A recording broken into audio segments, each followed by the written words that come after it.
نحمده ونصلي على رسوله الكريم اما بعد فاعوذ باللہ من الشیطان الرجیم بسم اللہ الرحمن الرحیم۔ آج ہم سورۃ البلد کے نام، زمان نزول اور اس کے معنی اور مفہوم کو سمجھنے کی کوشش کریں گے۔ جیسے کہ پہلے ہی آیت لا اقسم بہذا البلد کے لفظ بلد کو اس کا نام قرار دے دیا گیا ہے۔ اس کا مضمون اور انداز بیاں مکہ معظمہ کے ابتدائی دور کی صورتوں کا سا ہے، مگر ایک اشارہ اس میں ایسا موجود ہے جو اس بات کا پتہ دیتا ہے کہ اس کے نزول کا زمانہ وہ تھا جب کفار مکہ نبی پاک صلی اللہ علیہ وآلہ وسلم کی دشمنی پر تل گئے تھے اور آپ صلی اللہ علیہ وآلہ وسلم کے خلاف ہر ظلم اور زیادتی کو انہوں نے اپنے لیے حلال کر لیا تھا۔ بسم اللہ الرحمن الرحیم، شروع اللہ کے نام سے جو بڑا مہربان نہایت رحم والا ہے۔ لا اقسم بہذا البلد، نہیں میں قسم کھاتا ہوں اس شہر کی۔ یعنی اگر ہم انگریزی میں ترجمہ کریں گے تو ہم کہیں گے کہ نے I swear by the day of judgement. یہ بات بیان کی گئی ہے سورۃ القیامہ کی پہلی آیت لا اقسم بیوم القیامہ کہ نے I swear by the day of judgment.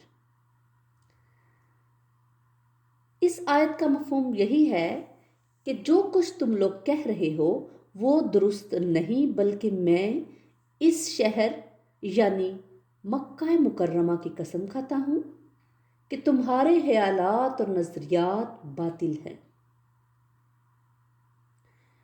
وَأَنْتَ حِلٌّ بِهَذَا الْبَلَدِ، اور اے نبی صلی اللہ علیہ وآلہ وسلم آپ حلال کر لیے گئے ہیں اس شہر میں۔ کچھ لوگوں نے اس کا ترجمہ یوں بھی کیا ہے کہ آپ کے لیے حلال ہو جائے گا یہ شہر، یعنی اگرچہ یہ بلد الحرام ہے، یہاں خون ریزی وغیرہ کی اجازت نہیں، لیکن ایک وقت آئے گا کہ آپ صلی اللہ علیہ وسلم کو اس کی اجازت مل جائے گی۔ جیسے فتح مکہ کے دن مکہ مکرمہ نبی پاک صلی اللہ علیہ وسلم کے لیے حلال کر دیا گیا، اور اس دن لشکر کشی کے دوران مسلح تصادم کے اکا دکا واقعات بھی ہوئے۔ یعنی اس میں یہ بات بھی کہی جا رہی ہے کہ اے نبی صلی اللہ علیہ وسلم، ہم دیکھ رہے ہیں کہ اس بلد الحرام میں آپ صلی اللہ علیہ وسلم کی عزت پر حملے ہو رہے ہیں، آپ صلی اللہ علیہ وآلہ وسلم کی عزت نفس کو مجروح کیا جا رہا ہے، آپ صلی اللہ علیہ وسلم کو مسلسل ستایا جا رہا ہے۔ اس وادی غیر ذی زرع کے ماحول میں جہاں معمول کی زندگی بھی سراپا مشقت ہے، وہاں اہل شہر کی مخالفت نے آپ صلی اللہ علیہ وآلہ وسلم کے لیے زندگی کو مزید کٹھن اور مشکل بنا دیا ہے۔ چنانچہ دعوت حق کی جدوجہد میں مسلسل سختیاں برداشت کرتے ہوئے آپ صلی اللہ علیہ وآلہ وسلم کی زندگی کے شب و روز کی اس وقت جو صورتحال اور کیفیت ہے، ہم اس کی قسم کھا رہے ہیں۔ وَوَالِدٍ وَمَا وَلَدَ، اور قسم ہے والد کی اور اولاد کی۔ اس قسم میں اس مشقت اور ذمہ داری کی طرف اشارہ ہے جو ایک والد کو اپنی اولاد کی پرورش اور تربیت وغیرہ کے حوالے سے برداشت کرنی پڑتی ہے۔ لَقَدْ خَلَقْنَا الْإِنسَانَ فِي كَبَدٍ، بے شک ہم نے انسان کو پیدا ہی محنت اور مشقت میں کیا ہے۔ سورۃ الانشقاق میں یہی مضمون اس طرح بیان ہوا ہے کہ اے انسان، تو مشقت پر مشقت برداشت کرتے جا رہا ہے اپنے رب کی طرف، پھر تو اس سے ملنے والا ہے۔ یعنی انسانی زندگی کے بارے میں یہ تلخ حقیقت کسی سے ڈکی چھپی نہیں کہ اس دنیا میں کوئی انسان جیسا ہے جہاں ہے، غریب، امیر، صاحب اقتدار، فقیر، سب کو کوفت پریشانی کا سامنا ہے۔ کوئی انسان جسمانی محنت کے ہاتھوں بحال ہے تو کوئی ذہنی مشقت کی وجہ سے۔ بظاہر تو یہ صورتحال بھی گمبھیر محسوس ہوتی ہے، لیکن انسان کی اصل مشکل اس سے کہیں بڑی ہے، اور وہ مشکل ہے اسے دنیاوی زندگی میں پیش آنے والی تمام پریشانیاں اور سختیاں بھی سہنی ہیں، اور اس کے بعد اپنے رب کے حضور پیش ہو کر اپنے اعمال کا حساب بھی دینا ہے۔ اگر تصور کریں ایسے انسان کا جو زندگی بھر دنیا حاصل کرنے کے لیے جنون میں کولو کا بیل بن کر محنت اور مشقت کی چکی میں پستا، پھر مشقتوں پر مشقتیں برداشت کرتا اور تکلیفوں پر تکلیفیں جھیلتا ہوا انسان جب اپنے رب کی عدالت میں پیش ہوا تو اس کا دامن مطلوبہ معیار اور مقدار کی نیکیوں سے خالی ہو تو اس کا کیا انجام ہو، اور چنانچہ اس عدالت سے اسے دائمی سزا کا حکم ہو، وَيَصْلَىٰ سَعِيرًا، سورۃ الانشقاق، اور اس کے بعد اسے جہنم میں جھونک دیا گیا ہمیشہ ہمیشہ کے لیے۔ یہ ہے انسان کی اصل مشکل اور اصل ٹریجڈی، جس کا تصور بھی روح فرسا ہے۔ چنانچہ ہر انسان کو سنجیدگی سے سوچنا چاہیے کہ اب تو گھبرا کے یہ کہتے ہیں کہ مر جائیں گے، مر کے بھی چین نہ پایا تو کدھر جائیں گے۔ اَيَحْسَبُ أَن لَّن يَقْدِرَ عَلَيْهِ أَحَدٌ، کیا یہ سمجھتا ہے کہ اس کے اوپر کوئی قابو نہیں پا سکے گا؟ یعنی مشقت میں پڑے ہوئے انسان کا حال دیکھو، اس حالت میں بھی وہ غرور کرتا ہے۔ ابو جہل کو دیکھو کیسے اکڑا ہوا ہے، مقام غور ہے چاروں طرف سے مصائب و مشکلات میں گرے ہوئے انسان کا، اپنے خالق اور مالک کے سامنے یہ حال ہے۔ تو اگر اس کے لیے دنیا میں آسانیاں ہی آسانیاں ہوتی تو پھر یہ اللہ تعالیٰ سے کیسی کیسی بغاوتیں کرتا اور مخلوق خدا پر کیا کیا ستم ڈھاتا۔ یقولو اخلقت مالا لبدا، کہتا ہے میں نے تو ڈھیروں مال خرچ کر ڈالا۔ اس فقرے میں سرداران قریش کی ذہنیت کی جھلک نظر آتی ہے۔ یہ لوگ بلائی اور نیکی کے کام اکثر کرتے تھے اور پھر اپنی نیکیوں کا خوب چرچا کرتے اور شیخیاں بگارتے تھے، یہاں تک کہ اکثر لوگوں کے ایمان نہ لانے کی وجہ بھی یہی جذبہ مسابقت تھا۔ ظاہر ہے کہ وہ لوگ نبی پاک صلی اللہ علیہ وسلم کو اپنے خاندان کے مقابل خاندان کا ایک فرض سمجھتے تھے، اور اس حیثیت سے آپ صلی اللہ علیہ وسلم کے سامنے سر جھکانا انہیں کسی قیمت پر گوارا نہیں تھا۔ اس حوالے سے ابو جہل کا اقراری بیان تو تاریخ میں موجود ہے کہ اس سے جب پوچھا گیا کہ کیا تمہارے خیال میں محمد صلی اللہ علیہ وسلم جھوٹے ہیں نعوذ باللہ، تو اس نے جواب دیا کہ نہیں، انہوں نے کبھی جھوٹ نہیں بولا۔ پھر اس سے پوچھا گیا کہ پھر تم ان پر ایمان کیوں نہیں لاتے؟ اس پر اس نے جو جواب دیا اس کا خلاصہ یہ ہے کہ ہمارے خاندان کا بنو ہاشم کے ساتھ صدیوں سے نسلوں سے مقابلہ چلا آ رہا ہے۔ انہیں غربا کو کھانے کھلائے تو ہم نے ان سے بڑھ کر کھانے کھلائے، اگر وہ حجاج کی خدمت کرنے میں پیش رہے تو اس میدان میں ہم نے انہیں آگے نہیں نکلنے دیا، یوں اب تک ہم ان کے ساتھ کندھے سے کندھا ملائے چلے آ رہے ہیں۔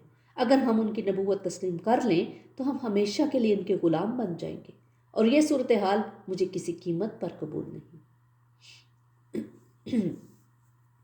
اس آیت میں سرداران قریش کی اسی طرز عمل کی تصویر دکھائی گئی ہے کہ اگر ان میں سے کوئی شخص کبھی بلائی کا کوئی کام سر انجام دے لیتا تو جگہ جگہ اس کا ذکر کرتا کہ فلاں کام میں نے کیا، میں نے ڈھیروں ڈھیر مال کھپا ڈالا۔ اَيَحْسَبُ أَن لَّمْ يَرَهُ أَحَدٌ، کیا اس کا گمان ہے کہ اسے کسی نے دیکھا نہیں؟ یعنی کیا وہ سمجھتا ہے کہ اللہ تعالیٰ جو ہر شخص کے ایک ایک عمل سے باخبر ہے، اس کی اس نیکی سے وہ بے خبر ہے؟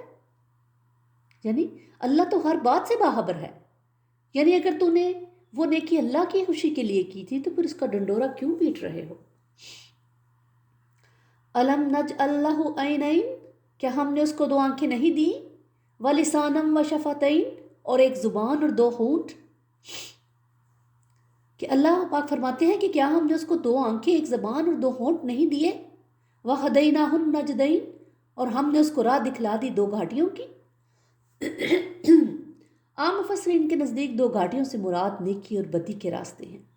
البتہ ایک رائے یہ بھی ہے کہ اس سے مراد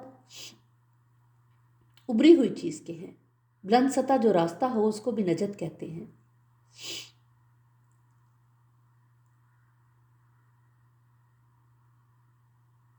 ظاہر ہے کہ یہ شعور، یہ آگہی اور یہ ہدایت اس کی فطرت اور جبلت کا حصہ ہے جسے اللہ نے عطا کی ہے۔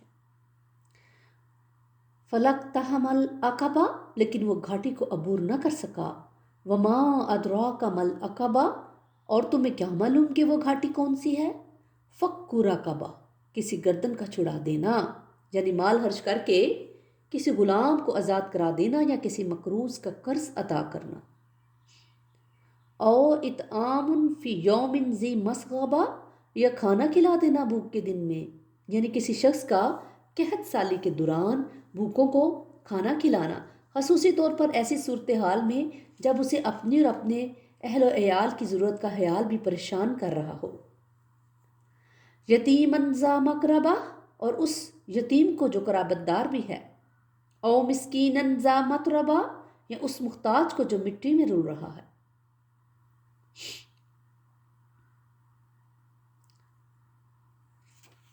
اس بات کی وضاحت یہ ہے کہ انسان اپنے مال کو اللہ کی رضا کے لیے محتاجوں اور ناداروں کی مدد کرنے اور بلائی کے دوسرے کاموں پر دل کھول کر خرچ کرے۔ یعنی مال کی محبت کی آلودگی کو دل سے صاف کرنے کا طریقہ یہی ہے کہ اپنے پیارے مال کو اللہ تعالیٰ کی محبت پر قربان کر دیا جائے۔ یاد رہے کہ حب مال کی گندگی کو دل سے نکالے بغیر انسان کو ایمان کی حلاوت نصیب نہیں ہو سکتی۔ ثم کان من الذین آمنوا، پھر وہ شامل ہوا ان لوگوں میں جو ایمان لائے۔ یہاں پر لفظ ثم بہت اہم ہے اور معنی خیز بھی ہے، یعنی پہلے انسان اس مشکل گھاٹی کو عبور کر کے اپنے دل کی زمین میں انفاق فی سبیل اللہ کا حل چلائے، اس کے ذریعے سے دل کی زمین سے حب مال کا جھاڑ جھنکار صاف کرے اور پھر اس میں بھی ایمان کا بیج ڈالے۔ اگر وہ اسی طریقے سے اور اسی انداز سے محنت کرے گا تو تبھی ایمان کا پودا اس کے دل کی زمین میں اپنی جڑیں پھیلائے گا اور خوب پھلے پھولے گا۔ وَتَوَاصَوْا بِالصَّبْرِ وَتَوَاصَوْا بِالْمَرْحَمَةِ، اور جنہوں نے باہم ایک دوسرے کو صبر کی تلقین کی اور باہم ایک دوسرے کو ہمدردی کی نصیحت کی۔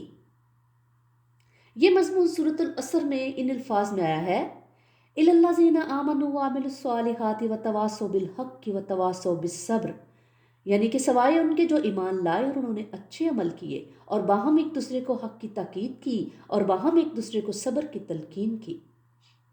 الفاظ اور مفہوم کے اعتبار سے ان دونوں آیات میں گہری مشابہت پائی جاتی ہے، البتہ دونوں جگہ مذکور اصطلاحات کی ترتیب مختلف ہے۔ سورۃ العصر کی آیت میں ایمان کے بعد عمل صالح کا بیان ہے، جبکہ اس آیت میں عمل صالح غرباء و مساکین و یتیموں کے حقوق کے بعد ایمان کا ذکر ہے۔ اس پہلو سے دونوں آیات کے تقابلی مطالعہ سے بہت سے حقائق اور رموز کی نشاندہی ہوتی ہے۔ اولئک اصحاب المیمنہ، یہ ہوں گے داہنے ہاتھ والے، یہ ہوں گے داہنے والے، یعنی یہ وہ لوگ ہوں گے جن کے اعمال نامے ان کے دائیں ہاتھوں میں دیے جائیں گے۔ لفظ یمن کے معنی خوش بختی کے بھی ہیں۔ اس معنی میں آیت کا مفہوم یوں ہوگا کہ یہ وہ خوش قسمت لوگ ہوں گے جو رشد و ہدایت کے راستے پر چلتے ہوئے کامیابی کی منازل تک پہنچ گئے۔ والذین کفروا بآیاتنا ہم اصحاب المشأمہ، اور جنہوں نے انکار کیا ہماری آیات کا وہ ہوں گے بائیں والے، یعنی ان کے اعمال نامے ان کے بائیں ہاتھوں میں پکڑائے جائیں گے۔ لغوی اعتبار سے جس طرح یمن کے معنی خوش بختی کے ہیں، اسی طرح مشأمہ کے مادے میں بدبختی کے معنی پائے جاتے ہیں۔ لہٰذا اس آیت کا دوسرا ترجمہ یہ بھی ہو سکتا ہے کہ یہ بدبختی والے لوگ ہوں گے۔ قرآن مجید میں آخرت کی کامیابی یا ناکامی کے حوالے سے دائیں والے اصحاب المیمنہ یا اصحاب الیمین اور بائیں والے اصحاب المشأمہ یا اصحاب الشمال کا ذکر بہت تکرار کے ساتھ آیا ہے۔ البتہ سورۃ الواقعہ کی اس آیت میں نسل انسانی کے 3 گروہوں کا ذکر بھی ہوا ہے، وَكُنْتُمْ أَزْوَاجًا ثَلَاثًا، کہ اس دن تم لوگ 3 گروہوں میں تقسیم ہو جاؤ گے۔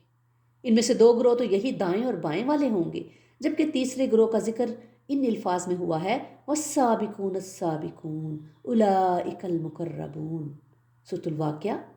اور آگے نکل جانے والے تو ہیں ہی آگے نکل جانے والے، وہی تو بہت مقرب ہوں گے۔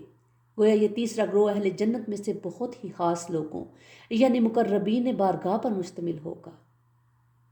اللہم اجعلنا فیہ، اللہ پاک ہمیں ان میں شامل فرمائے، آمین۔ بہرحال اس آیت میں ان بدقسمت لوگوں کا ذکر ہوا ہے جنہیں بائیں ہاتھ میں مال نامے پکڑا کر جہنم میں ڈال دیا جائے گا۔ علیہم نار مؤصدہ، اور ان پر آگ بند کر دی جائے گی تاکہ آگ کی ساری تپش اندر ہی رہے اور انہیں شدید ترین عذاب ملے۔ اللہ کی پناہ۔ اللہ تعالیٰ سے دعا ہے کہ وہ ہمیں ایسے عذاب سے محفوظ رکھے اور اپنی رحمت اور اپنی شان غفاری اور اپنے مغفرت کے دے اور اپنی رحمت کے صدقے جنت میں شامل فرمائے۔ اللہم انا اسألک جنت الفردوس واعوذ بک من النار ربنا تقبل منا انك انت السميع العليم وتب علينا انك انت التواب الرحيم سبحان ربك رب العزة عما يصفون وسلام على المرسلين والحمد لله رب العالمين.